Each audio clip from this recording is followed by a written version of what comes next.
तो कहते तुम इसलिए यहाँ गलती करके फंसे रहते हो, तुमने उस परमात्मा के न्याय स्थल को देखा नहीं है, जहां पर एक एक नए पैसे का अकाउंट आपने पूरा करना पड़ेगा।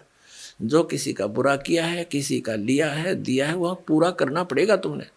तो उसके लिए अब हम आपको एक परंपरा बताते हैं। ये ना समझना कि ये नियम सख्त हैं, ये बहुत आसान नियम बना दिया आपके। किसी से पैसे लेते हो फिर उसका देना पड़ेगा, ये कोई बड़कों का खेल है। जैसे कोई रिश्वत लेता है या किसी और 2 नंबर से बकवाद करके किसी से ठग लेता है, वो पैसे उसने देने पड़ेंगे। इसमें ना किसी और जन्म में वो दामाद बन के ले जाएगा और खुश होकर देने पड़ेंगे और कई गुना हो जाएंगे तब तक। तो सिर में दर्द करने की आवश्यकता नहीं है, ये बिना ज्ञान के हम ऐसा करें। इसलिए अब क्या है, जैसे हमारे उलझे हुए संस्कार तो ढेर हैं अभी पिछले भी, ये तो समाप्त हो ही नहीं सकते। यदि ये विधान हम माने इन अज्ञानियों का कि प्रारब्ध कर्म और संचित कर्म जितने भी हैं ये तो भोगने ही पड़ते हैं, और फिर मोक्ष कैसे होगा, अंत कैसे होगा, ये हमारा आपस का संस्कार अंत नहीं होगा तब तक हम मुक्त नहीं हो सकते, फ्री नहीं हो सकते। उसके लिए परमात्मा ने विधान बताया है कि एक ऐसा मंत्र दूंगा, उस मंत्र की कमाई से आपके पुण्यों का तो ढेर लग जाएगा, और जो पाप आपके होंगे उनको मैं कैंसिल करूंगा अपने कोटे ते, अपनी ताकत ते, आपकी श्रद्धा देख के, आपकी आस्था देख के।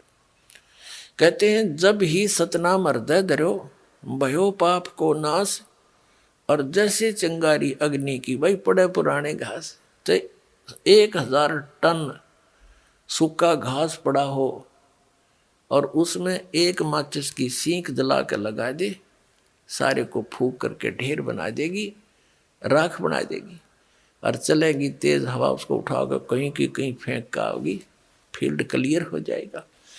तो कहते हैं जैसे सूरज के आगे बदरा ऐसे कर्म छयारे, और प्रेम की पवन करे चित मंजन झलके तेज नयारे। आत्मा और परमात्मा के बीच में आपके इन पाप कर्मों का के बादल छा गए, इनको प्रेम की पवन और करे चित मंजन झलके तेज नयारे। जैसे सूरज के आगे बादल ऐसे कर्म छयारे, और प्रेम की पवन करे चित मंजन फिर झलके तेज नयारे। एक मंत्र दिया जाएगा आपको, आपके पापों का नाश करेगा। आपके जब पाप नाश हो जाएंगे, आपके हृदय में एक विशेष कसक बनेगी। भगवान की चर्चा सुनते ही, प्रारंभ होते ही, उसका नाम शुरू होते ही, कहीं पर भी चर्चा सुनते हो तो एकदम गदगद आत्मा होगी, आंखों से आंसू टपकने लग जाएंगे। तो वो प्रेम की पवन है, प्रेम की हवा चल पड़ी, और फिर वो साफ कर देगी आपके सब दुर्गुणों को, और संचित अपराध हैं उनको भी, और प्रारब्ध वाले कर्मों को भी ये मंत्र नाश करेगा। तो कहते हैं इस प्रकार। तो यहाँ जो हम अपना जो संस्कार है, अब आपके जिसके भी जैसे हैं, अब इसको परमात्मा यही निमटा देगा आपके। जैसे अब हम करने परमात्मा के आदेश से होगा बच्चों, जीव के बस का नहीं है। कबीर भगवान की रजा बिना ना तो समाज सुधार हो सकता। ये समाज सुधार का ठेकेदार बताया करते, समाज सुधारक देखा करते, मैं ऋषि दानंद जैसे, उन जैसा विकारी प्राणी नहीं था, और हम उनसे आशा करते थे कि वो समाज सुधार करेंगे। भांग वो पीता था, तम्बाकू सूंगा तम्बाकू खावे, और हुक्का पीवे, नंगा रहे, अबरक भस्म खावे, और चाय पीवे 150-125 वर्ष पहले। तो कहने का भाव ये है, किसी जीव का दोष नहीं, यू काल किसी के पंजे नहीं टेकने देता। ऋषि में ऋषि फेल कर दिए। विश्वामित्र जैसे राजा था, विश्वामित्र राज त्याग कर जंगल में जा बैठा, घोर तपस्या करने, रास्ता था नहीं इनके पास, परमात्मा का साथ नहीं, काल इनके इर्द गिर्द रहता है, इनकी बकवाद को तुरंत खराब करने के लिए साधना कर रहा था। ऊपर तो एक उर्वशी भेज दी औरत खूबसूरत, वह वहाँ इधर उधर बैठ कर लग गई अदाएँ करने। विश्वामित्र छोड़ दिया सारा, भक्ति उसका पीछे हो लिया। एक लड़की को जन्म देकर पटक कर उसके बारने आ गए। 6 महीने की हो रही जब पकड़ रही सी तेरे लड़की को, और अब तेरा और मेरा इतना मतीस से काम आई थी। बता, मन के मारे बन गए बन तज मस्ती माँ, कह कबीर के करूँ यो मन तब माने ना। जंगल में टिंडे लेने गया था घर छोड़ कर, और यो काम करना था।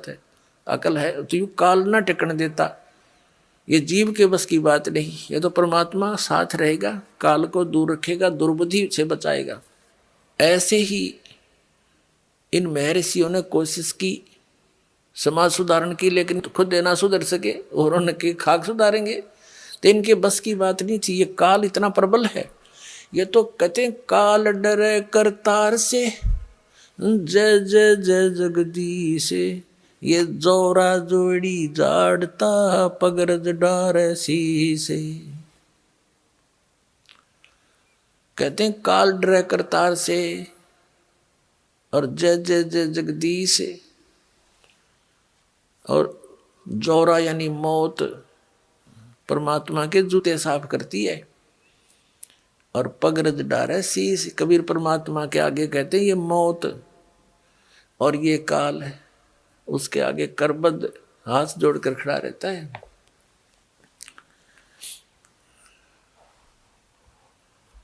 तो क्या बताते हैं, तो ये काल जो है सबको ऐसे तंग करता है। ये देखो महापुरुषों ने कोशिश की, जैसे आदरणीय नानक साहिब जी को परमात्मा मिले थे और उन्होंने प्रतिबंध लगा दिया था कि मांस शराब तमाकू छूना भी नहीं है।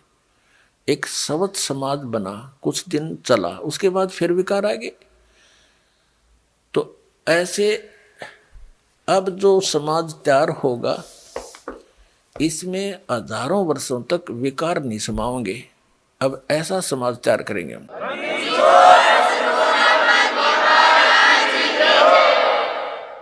बीड़ी, मांस, तम्बाकू, शराब, सुल्फा, बुकी, ये जो बुराइयां हैं ये समाज से ग्रहण की और काल ने लगवाई, क्योंकि इसने करवाना है ये ऐसा कर्म अपना टेस्ट बनाने के लिए।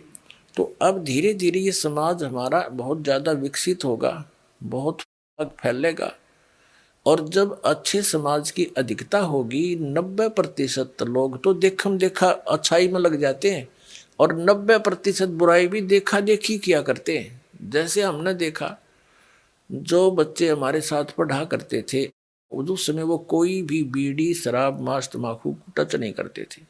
जब उनको नौकरी मिल गई वहाँ देखा लंबी सिगरेट ला कर और नो करें, वो भी देखम देखा लागे करन, तो वो बुराई शराब भी शुरू कर दी और वो सिगरेट बीड़ी भी शुरू कर दी। वो बुराई देखा देखी सीखी, उनकी कोई ट्रेनिंग थोड़ी है।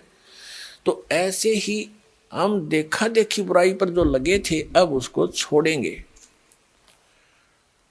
और इस ज्ञान के आधार से इतना दृढ़ हो जाएंगे, हमने विष दिखाई देगा रिश्वत लेना या दहेज लेना और देना। अब ये दहेज क्या है, अपनी बेटी पर भार लादना है, और जो लेने वाला है वो अपने सिर पे वजन रखेगा। तो परमात्मा क्या करेगा कि आपके ये संस्कारों को निमटाएगा। जैसे अब प्रारंभ कर दिया है परमात्मा की दया से, बुद्धिमान पुण्यात्माएं हैं, भगत हैं, वो समझने भी लगे दास के इस उद्देश्य को। तो वो क्या करते हैं, सिंपल वे से अपने बेटा और बेटियों को लाते हैं और सिंपल एक रामायणी परमात्मा की महिमा का गुणगान करते हैं बच्चों को बैठा करके। उस परम पिता के मुख से बोली वाणी है ये, और इससे बच्चों के संस्कार जुड़ते हैं। तो ना कोई लेना है ना देना है। अब लड़के का लड़की से विवाह नाता जोड़ना है वचन से, माया से नहीं। पहले माया कहाँ थी, जब ब्रह्मा विष्णु महेश का ब्याह हुआ, जब कौन से राजा ने सिक्के छाप रखे थे और किसने नोट बना रखे थे, तो हमारी अक्ल काम ना करती। हम वर्तमान की परंपरा में इतने धस जाते हैं कि हमारी बुद्धि काम ना करती। इस माया से ब्याह होगा, ये तो हम दोषी बना रहे हैं एक दूसरे को, कर्जवान बना रहे हैं बच्चों को। तो फिर ये जो संस्कार आपके आपस के थे परमात्मा खत्म कर देगा, यहीं फिनिश कर देगा, आपके आगे नहीं बढ़ने देगा। आगे बढ़ाओगे तो फिर सारे नियम तोड़ के बढ़ाओगे, फिर आपकी भक्ति भी जाएगी, संस्कार फिर नए सिरे से शुरू हो जाएंगे, यहीं धक्के खाओगे, भटकते रहोगे। अब ये समय है यहाँ से निकलने का।